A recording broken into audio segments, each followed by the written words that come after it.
Bonjour et bienvenue à cette nouvelle édition de Today's French Expression. Vous êtes sur French You So Much, Your Fast Lane to Fluency et l'expression du jour est la suivante. Une côte mal taillée. Allons-y sans plus tarder. Une côte mal taillée. Alors tout d'abord, nous allons rentrer dans la définition du mot côte. Vous constaterez que côte s'écrit sans accent circonflexe car il faut le différencier d'autres homonymes qui s'écrivent avec l'accent circonflexe. Prenons par exemple le cas de la côte. Donc la côte au sens du littoral, d'accord? C'est la costa, en espagnol, le littoral. Donc c'est la partie périmétrique d'un pays, par exemple, d'accord? La côte, le littoral. Dans notre expression, une côte mal taillée, ce n'est pas la côte dont on va parler, d'accord? Ce n'est pas le littoral. Est-ce que c'est la côte au sens des ribs? Donc la côte de porc, la côte d'agneau, etc. qu'on fait en barbecue? Non plus, d'accord? Il ne s'agit pas de cette côte-là. Est-ce qu'il s'agit de la côte au sens de l'estimation? Par exemple, vous allez trouver la côte Argus en français ou avoir la côte auprès d'un professeur. Donc c'est une estimation, une évaluation des capacités ou des aptitudes ou de la valeur de quelque chose ou de quelqu'un, la côte, d'accord? Eh bien ce n'est toujours pas cette côte-là dont il s'agit.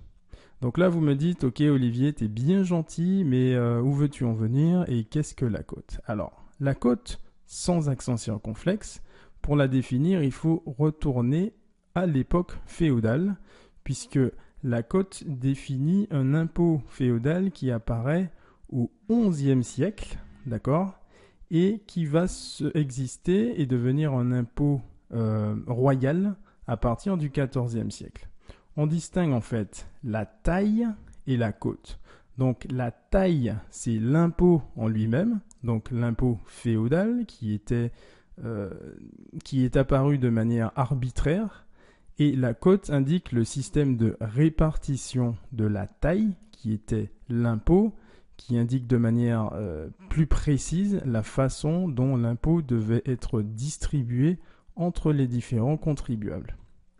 Le problème avec la taille et la côte, c'est que c'était un impôt très injuste, puisqu'il permettait aux plus riches de s'évader, on va dire, fiscalement, comme vous le connaissez aujourd'hui, alors que les valeurs des revenus des classes les plus défavorisées, les plus pauvres, étaient parfois surévaluées, ce qui faisait que ces classes payaient beaucoup d'impôts.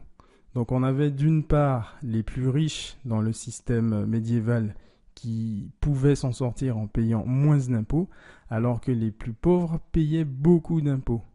Donc c'est un système de contribution très injuste, d'accord, et qui a donné lieu à l'expression une côte mal taillée, d'accord. Voilà ce que définit la côte mal taillée.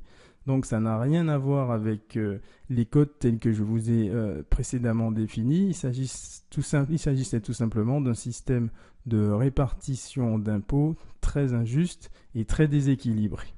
Donc par extension et aujourd'hui, la côte mal taillée désigne un compromis approximatif.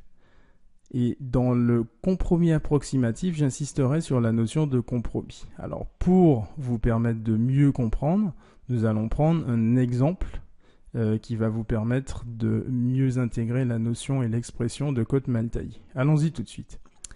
Les juges ont fait une côte mal taillée. Alors, je vais plutôt développer cette phrase en disant les juges ont fait une côte mal taillée à partir des demandes des parties en présence.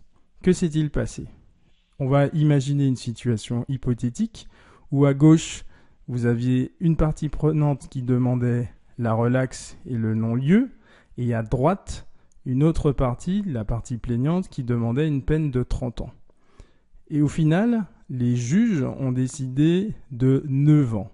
Donc 9 ans, ça apparaît comme très injuste pour ceux qui demandaient la relaxe et de non-lieu, puisque l'accusé va faire 9 ans de prison, alors que ceux qui voulaient une peine maximale, la peine de 30 ans, vont également se retrouver floués, puisqu'ils vont perdre 21 ans qu'ils avaient demandé. Donc la peine apparaît au final très injuste pour l'une et l'autre des parties en présence.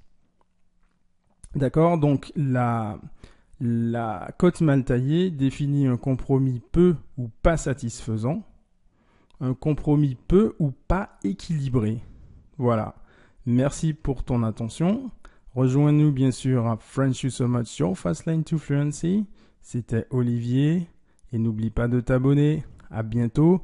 Merci encore. C'était la côte mal taillée sur French You So Much, Your Fast Lane to Fluency. À très bientôt. Merci et au revoir.